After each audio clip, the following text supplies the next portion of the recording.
विश्व मानसिक स्वास्थ्य दिवस के इस कार्यक्रम में उपस्थित प्रधानाचार्य महोदय, समस्त global hospital school of nursing college के छात्र छात्राओं एवं समस्त शिक्षाविद गुरुजनों, आप सभी को मेरा नमस्कार।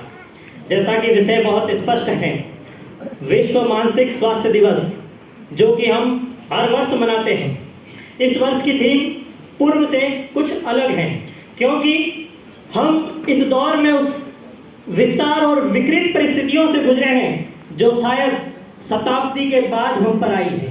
यानी कि कोविड का जो दौर था, उस दौर ने बहुत भारत को ही नहीं अपितु पूरे विश्व को हिलाकर रख दिया था। उसमें मानसिक स्वास्थ्य का असंतुलन होना बहुत सामान्य सी बात थी, क्योंकि पूर्व में भी जब WHO ने संकेत दिए थे तो कहा था कि ये महामारी लोगों को शारीरिक रूप से तो क्षति पहुंचाएगी, लेकिन जो लोग जीवित रहेंगे वो मानसिक रूप से भी ग्रसित रहेंगे।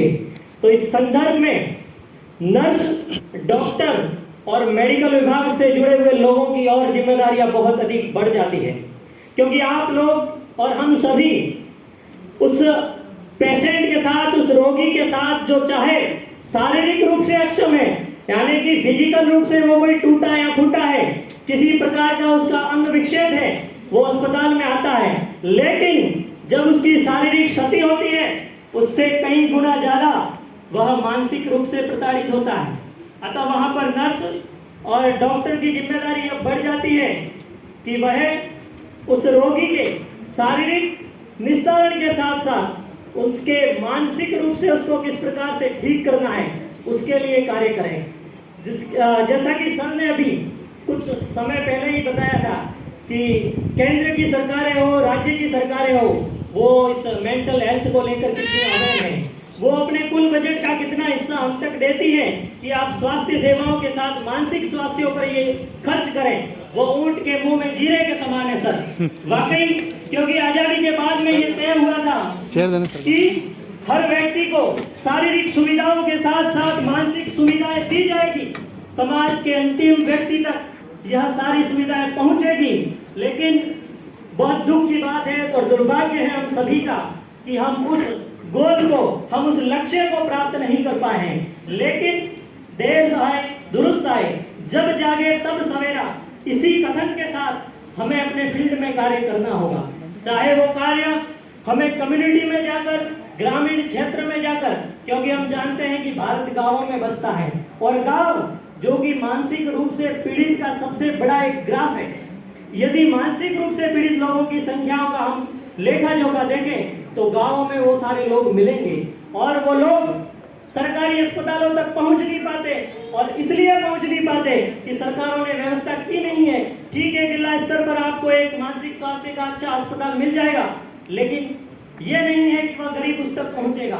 इसलिए नर्स और डॉक्टर की जिम्मेदारी बहुत अधिक बढ़ जाती है, मेडिकल से जुड़े हुए लोगों की जिम्मेदारियां बहुत अधिक बढ़ जाती है। हम फील्ड में कार्य करते हैं, उसके साथ साथ हम अपने आसपास के वातावरण में मानसिक स्वास्थ्य को लेकर चिंतित रह सकते हैं। हम अपने आसपास के लोगों को नोट करें, क्योंकि मानसिक स्वास्थ्य की परिकल्पना वो है जब व्यक्ति अवसाद, पीड़ा और कुंठित मानसिकता के साथ आगे बढ़ता है। वाकई अभी ज्यादा दूर जाने की आवश्यकता नहीं है। कुछ महीने भर पहले राजस्थान में रीट के एग्जाम हुए थे। उस एग्जाम के कुछ ही दिनों बाद 4 से 5 दिनों के भीतर 4 से 5 लोगों ने आत्महत्या कर दी थी। वो लोग अशिक्षित नहीं थे, वो लोग ग्रेजुएट थे और शिक्षक पात्रता परीक्षा में अपना पेपर देकर आए थे।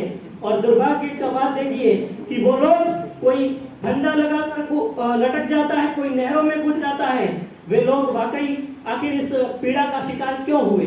उन लोगों को हमने देखा नहीं, जाना नहीं, परखा नहीं।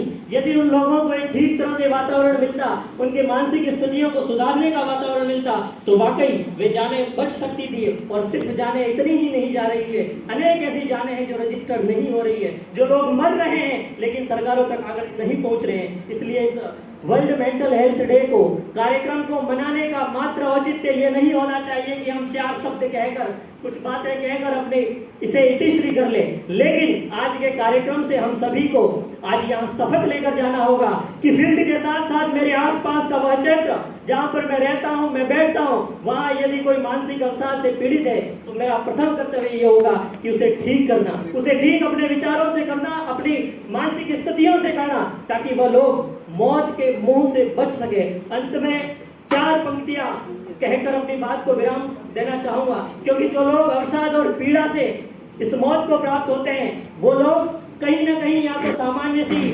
असफलताओं का शिकार होते हैं या फिर किसी काम को कर नहीं पाते। उन लोगों के लिए मेरी कुछ पंक्तियां हैं कि छिप छिप अश्रु बहाने वालों, छिप छिप अश्रु बहाने वालों, मोती व्यर्थ लुटाने वालों, कुछ सपनों के मर जाने से जीवन नहीं मरा करता, कुछ सपनों के मर जाने से जीवन नहीं मरा करता। सपना क्या है? सपना क्या है? नयन सेज पर सोया हुआ आंख का पानी, और टूटना है उसका ज्यों जागे कच्ची नींद जवानी। डूबे बिना नहाने वालों, डूबे बिना नहाने वालों, कुछ पाने के, कुछ खोने के डर से जीवन नहीं मरा करता। छिप छिप अश्रु बहाने वालों, कुछ सपनों के मर जाने से जीवन नहीं मरा करता। और अपने आप को पॉजिटिव रखें। बहुत बहुत धन्यवाद।